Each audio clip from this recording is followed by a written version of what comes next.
उजनी धरणाबरोबरच महाराष्ट्रातील आणि देशातील सुद्धा बहुतांश नद्या व धरणांमध्ये चिलापीची घुसखोरी झाली आहे.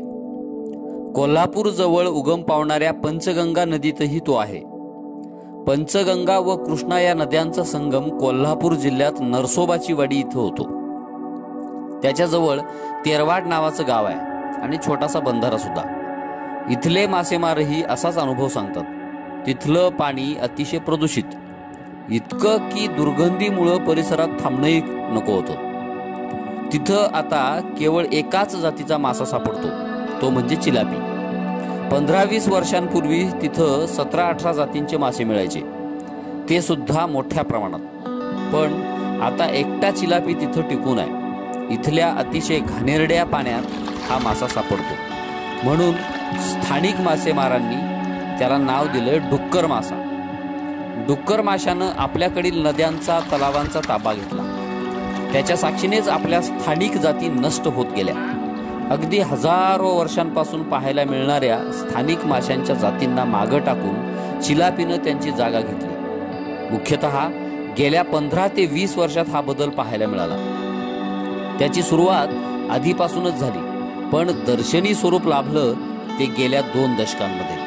विशेष म्हणजे याच काळात नद्या सुद्धा भयंकर प्रदूषित होत गेल्या.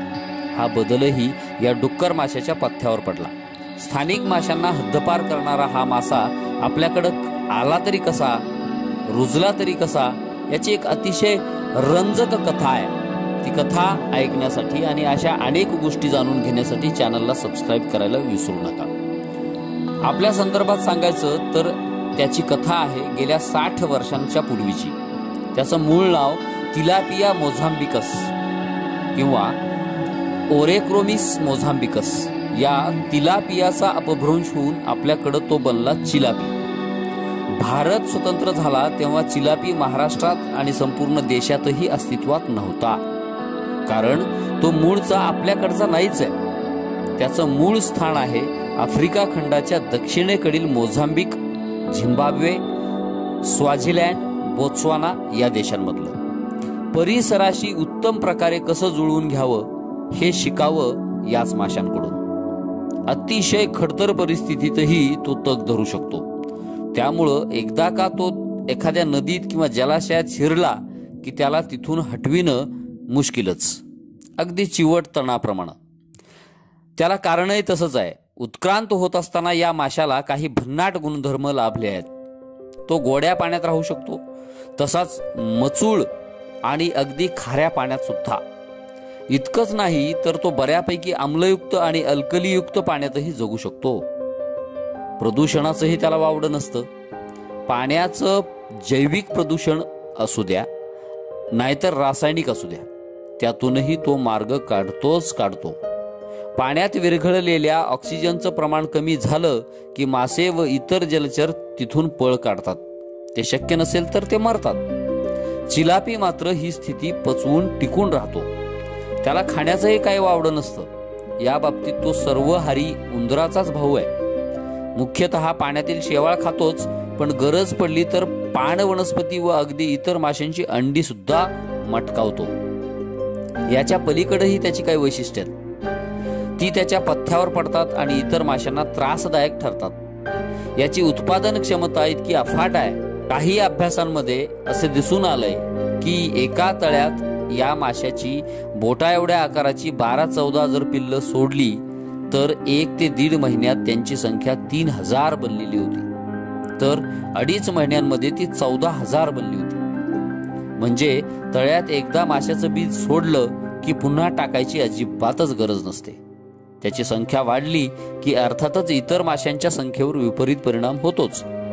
हा मासा आपली अंडी तोंडात घेऊन फिरतो, त्यामुळं पिलं बाहेर पडेपर्यंत त्यांना संरक्षण मिळतं. या माशाची आणखी एक खोड आहे, ती म्हणजे तो पुनरुत्पादनासाठी नदीचा, धरणाचा तळ ढवळतो. त्यामुळं पाणी मोठ्या प्रमाणात गढूळ बनतं. ते इतर माशांसाठी व वनस्पतींसाठी हानिकारक ठरतं. 1 ना 2 त्याच्या अशा अनेक नाना तऱ्हा आहेत. म्हणूनच तो कुठल्याही पाण्यात शिरला की तिथला ताबाच घेतो. आता प्रश्न उरतो हा की आपल्याकडे हा आला कसा. त्याला कारणीभूत आहे त्याचं आणखी एक वैशिष्ट्य, याची वाढ अतिशय वेगानं होते, अगदी ब्रॉयलर चिकन प्रमाणे. त्यामुळेच त्याला ॲक्वाटिक चिकन असंही म्हणतात. त्यामुळं मासेमारीचं उत्पादन वाढविण्यासाठी तो आपल्याकडे आणण्यात आला. ते वर्ष होतं 1952. सुरुवातीला तो बंदिस्त तळ्यांमध्ये सोडण्यात आला, पण तिथून सुटून तो हळूहळू सर्व नद्यांमध्ये शिरला. तिथं घुसला तो कायमचाच. उत्पादन वाढतं म्हणून सुरुवातीला तो उपयुक्त ठरला.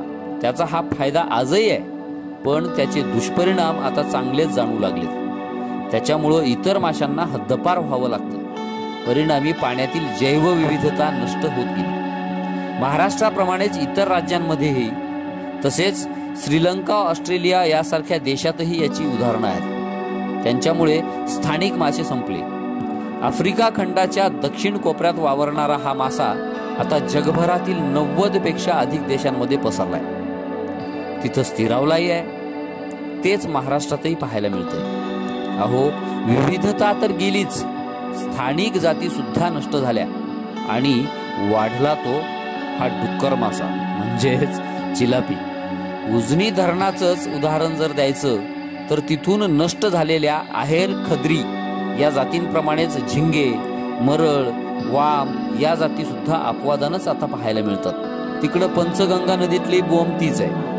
तेरवाड बंधाऱ्याजवळ माशांच्या शेंगाळो, मरळ, वडसुडा, तांबर, घुगरा, परग, वाम, कटारना, आंबळी, खवली, तांबुडका, अरळी, कानस, डोकऱ्या अशा 14 ते 15 जाती सहज तिथं मिळायच्या.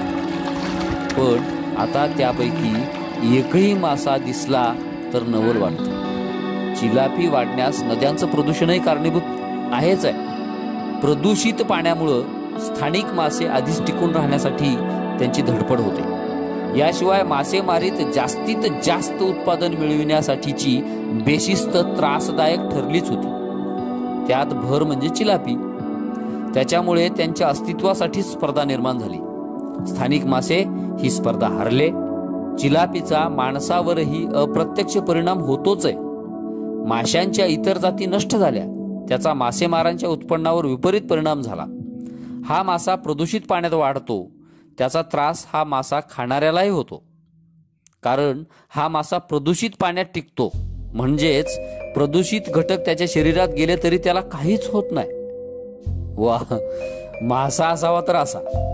जड धातूसारखे अतिशय घातक घटक काही प्रमाणात त्याच्या शरीरात साठून राहतात. माणूस किंवा इतर पक्षी, प्राणी या माशाला खातात तेव्हा त्यांना त्याचा त्रास होतो. त्यामुळं काही अभ्यासक असंही सांगतायत की प्रदूषणामुळे मासे मेलेले परवडले, पण ते जिवंत राहिले तर त्याचा माणसाला त्रास होऊ शकतो. गेल्या 20 वर्षांमध्ये झालेला हा बदल स्थानिक जीवांच्या विविधतेवर खोलवर परिणाम करणार आहे.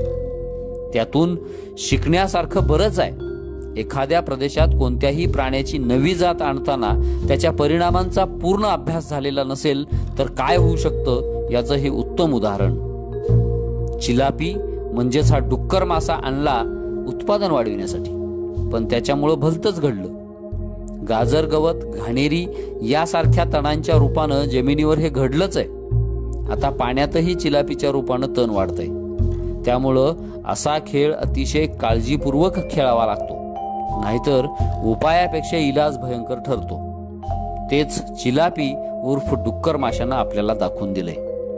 मित्र हो, माझी गोष्ट कशी वाटली हे नक्की सांगा आणि चॅनलला सबस्क्राईब करायला विसरू नका. पुन्हा भेटूया एका नवीन कथेसह. तोपर्यंत stay home, stay safe. Thank you.